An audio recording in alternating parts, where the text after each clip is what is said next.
Eu quero conversar com vocês sobre a Umbanda. Vamos conversar sobre Umbanda, gente? Eu quero alertar vocês para algo importante. Mas antes de tudo, lembre-se, né? Se uma mentira repetida 1000 vezes torna-se verdade, uma verdade repetida 1000 vezes torna-se uma verdade ainda maior. Não às mentiras, não às fake news e diga sim sempre a verdade. Como aliás também acha o professor José, lá do Portal do José, baseado nas reflexões do grande ex-presidente do Uruguai, José Pepe Mujica. Né? Bom, e dê o like aqui, like agora, não deixe para o final do vídeo, senão você acaba esquecendo. Se inscreva no canal, compartilhe o vídeo, ative o sininho e comente se quiser. Bom, gente, então eu quero fazer aqui uma reflexão sobre a Umbanda, né? Muito cuidado com a Umbanda, né? Como cuidado com as religiões em geral. A reflexão é o seguinte: a minha mãe teve um câncer lá em 1998, foi um câncer no seio, né? E graças a Deus ela descobriu rapidamente, ela pôde extirpar e a coisa se estabilizou, né?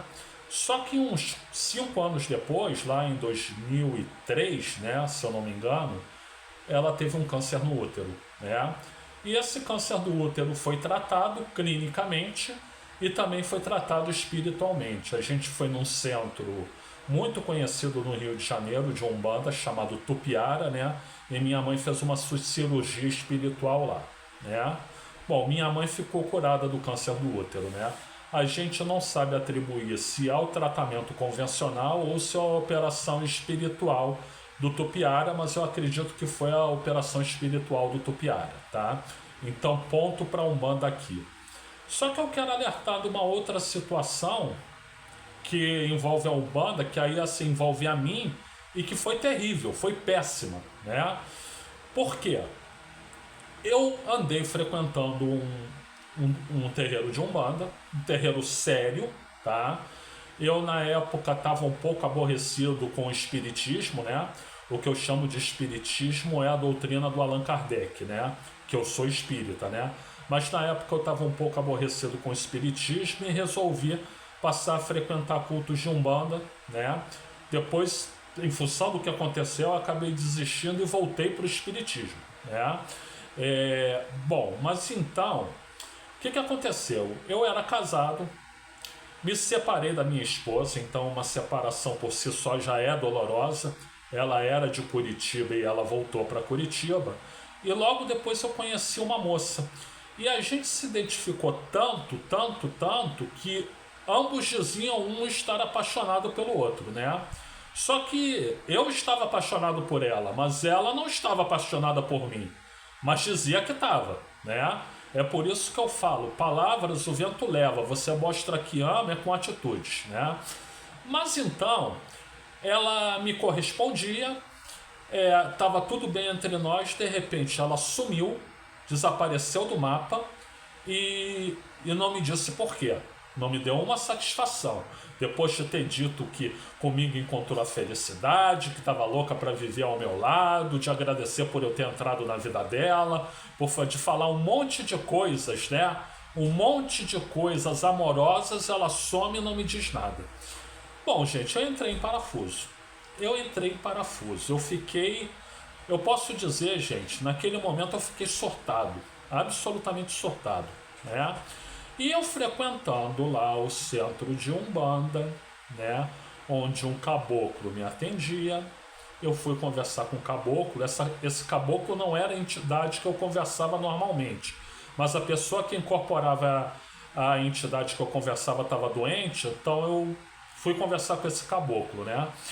E aí eu expliquei, olha, eu estava aí num relacionamento com uma pessoa, ela disse que gostava muito de mim, que me amava e tudo isso, de repente ela desapareceu e não apareceu mais, né? E não deu nenhuma justificativa. Eu estou perplexo e eu estou muito abatido, né? E aí, o que o caboclo diz para mim? O tempo dela é o tempo dela, é diferente do seu. As coisas vão acontecer, mas você tem que respeitar o tempo dela. Bom, é claro que aquilo me encheu de esperança, né? Muito bem. Aí, uma semana depois eu fui lá, as coisas não tinham mudado, ele me repete: o tempo dela é o tempo dela, não é o mesmo tempo que o seu. Respeite o tempo dela que as coisas vão acontecer, né? Muito bem. Aí na terceira semana vem com a mesma ladainha. O tempo dela é o tempo dela, é diferente do seu. Já disse para você, respeite o tempo dela que as coisas vão acontecer. E a menina, nada, nada, nada, né? Eu vou deixar o vídeo da história da minha com essa menina no primeiro comentário aí, tá? Alguns até já podem ter assistido, né? Porque eu gravei um vídeo sobre isso. Aí a quarta semana eu chego lá, aí ele diz o seguinte: olha, eu estava falando aquilo para te tranquilizar. Eu vejo que você agora está tranquilizado e você pode encarar a verdade. Não, ela não vem para você e você vai ter que se conformar com isso. Sabe o que aconteceu, gente? Eu saí dali transtornado, fui pro meu apartamento lá em Copacabana, que eu morava na época, né? Desci, fui no mercadinho do lado para comprar cachaça, vi que tinha lá Ipioca. Ipioca é a cachaça mais pesada que tem, e bebi uma garrafa inteira de cachaça Ipioca. A minha esperança era o quê? Simplesmente, como eu morava sozinho, eu poderia entrar em coma alcoólico e aí eu ia poder morrer em paz. Ou seja, foi uma tentativa de suicídio. Foi uma tentativa de suicídio. Sabe quem é o responsável? Esse caboclo aí. Esse caboclo aí, né? Por quê? Porque se o caboclo tivesse dito desde o início: não, realmente ela repensou, não quer nada com você, né? Eu poderia, alimentado dessa informação, me conscientizar e aos poucos ir tirando isso de mim e esquecendo. E ele não, foi alimentando em mim o apego a ela, o apego a ela, o apego a ela. Depois ele me vem com essa novidade dizendo que eu tô mais sereno. Ou mais sereno eu sair dali e tentar me matar. Então, desde aquilo, gente, eu tenho uma desconfiança com a Umbanda que é muito, muito, muito grande, né? Minha esposa atual, ela frequenta a Umbanda. E inclusive ontem ela foi numa sessão de Umbanda e disseram para eu tomar os banhos de erva e tudo, né? Eu vou tomar os banhos de erva, me deram os conselhos também, né?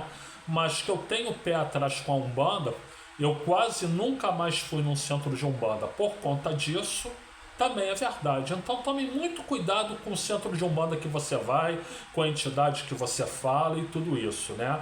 O resumo da ópera é que eu acabei voltando para o espiritismo, né? Eu um dia andando de ônibus, uma pessoa senta no meu lado, a gente começa a conversar e essa pessoa tinha sido médium exatamente nesse centro de Umbanda e ela diz para mim: mas agora eu estou no espiritismo, o espiritismo é evolução. E eu voltei para o espiritismo. E diga-se de passagem, eu tenho críticas ao espiritismo, especialmente a Divaldo Pereira Franco, tá? De modo, gente, que nenhuma religião é perfeita, nenhuma, nenhuma. Você pode escolher a religião que você quiser, mas tenha sempre espírito crítico, né? É o que eu aconselho a vocês. Bom, eu vou deixar o vídeo aqui que eu prometi sobre a minha relação com a menina no primeiro comentário, o link para o vídeo. Quem quiser assista. Eu sou o Luiz Felipe Chateaubriand, eu agradeço aí pela assistência, muito obrigado a todas, muito obrigado a todos. E se você puder dar uma olhada na descrição desse vídeo, eu agradeço muito.